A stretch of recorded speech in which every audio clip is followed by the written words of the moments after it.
Hi friends, நான் இப்போ 2 வாழைக்காய் பழுத்து போயிருக்கு. அதில் நான் அப்பம் செய்ய போகிறேன். இதுமாதிரி 2 வாழைக்காய் எடுத்துக்கோங்க. அதை இதுமாதிரி பிச்சுட்டு இதுமாதிரி போட்டுட்டு மிக்சியில் நல்லா அரைச்சிடுங்க. அதுலேயே ஒரு 1/4 கப்பு ரவையை நான் ஊற வச்சு வச்சுருக்கேன். கொஞ்சம் வெதுவப்பாக தண்ணியில் அதையும் போட்டு அரைச்சிக்கலாம். அதில் 2-3 ஏலக்காய் போட்டுக்கோங்க. இப்போ அரைச்சி எடுத்துகிட்டு வந்துட்டோம். இங்கே பாருங்கள், பவுலில் போட்டுக்கலாம். வாழைக்காய் பழுத்துச்சுன்னு தூக்கி போட்டுறாதீங்க. இந்த மாதிரி அப்பா மாதிரி செஞ்சு கொடுத்தீங்கன்னா நல்லாயிருக்கும்.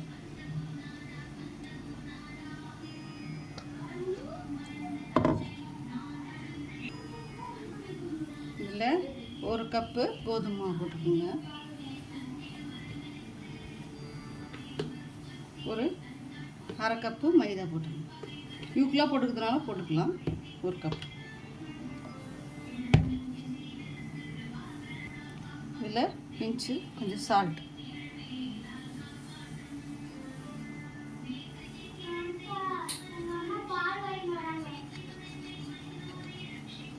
இது நல்லா இதில் மிக்ஸ் பண்ணிக்கோங்க.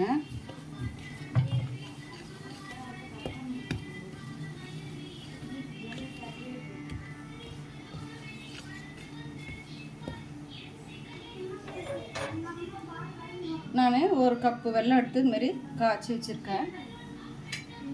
அதை இதை வடிகட்டி இதில் கொஞ்சம் கொஞ்சமாக மிக்ஸ் பண்ணி இது பண்ணிக்கலாம். இந்த இதில் பண்ணிங்கன்னா உங்களுக்கு கட்டி தட்டாது வரும். இதில் கொஞ்சோண்டு இது சோடா உப்பு கொஞ்சோண்டு போட்டுக்கோங்க.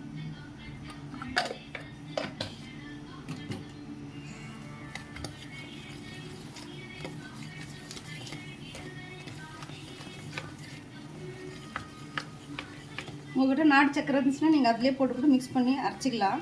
இதில் கல்லெல்லாம் இருக்குன்னு சொல்லிட்டு தான் நான் இது பண்ணியிருக்கேன்.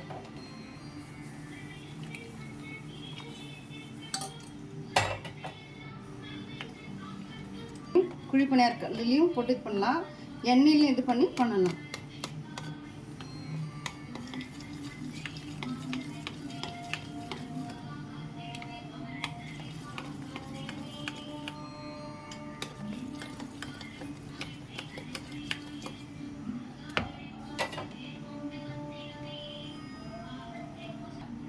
இந்த பதத்துக்கு இருந்தால் போதும். இப்போ நம்ம பண்ணிடலாம்.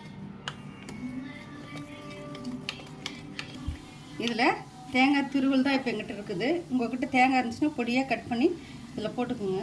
தேங்காய் கொஞ்சம் போட்டுக்கிறது.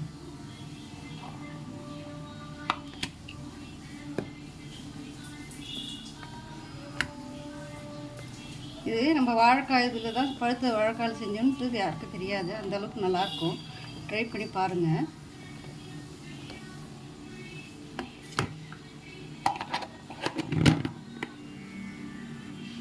இதில் 1 டீஸ்பூன் நெய் மட்டும் ஊற்றிக்கிங்க. இப்போது எண்ணெய் காஞ்சிடுச்சு.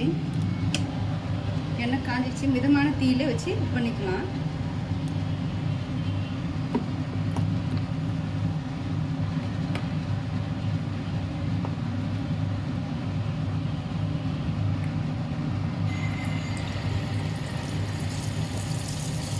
உங்களுக்கு ஆயில் பிடிக்கலன்னா நீங்கள் வந்து குழிப்பணியார கல்லில் கூட ஊற்றிக்கலாம்.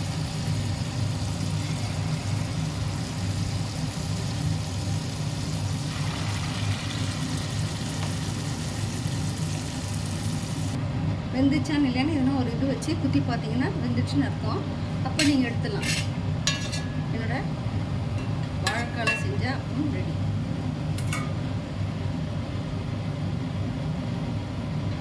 உங்களுக்கு என்ன இதில் செஞ்சு பிடிக்கலன்னா குழிப்பணியார் கல்லில் இது பண்ணிக்கோங்க. இல்லை தோசையாக கூட இது மாதிரி கிணமா ஊற்றி கூட சாப்பிடலாம்.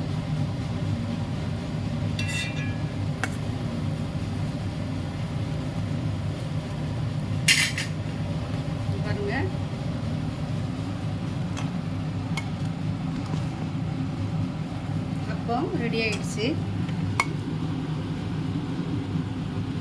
இது வாழைக்காய் இதில் செஞ்சதில் வேஸ்ட் பண்ணாமல் இந்தமாதிரி செஞ்சு பாருங்கள். பழுத்துச்சுன்னா ட்ரை பண்ணி பார்த்துட்டு எனக்கு எப்படி இருக்குன்ட்டு கமெண்ட் பாக்ஸில் கமெண்ட் பண்ணுங்கள் ஃப்ரெண்ட்ஸ்.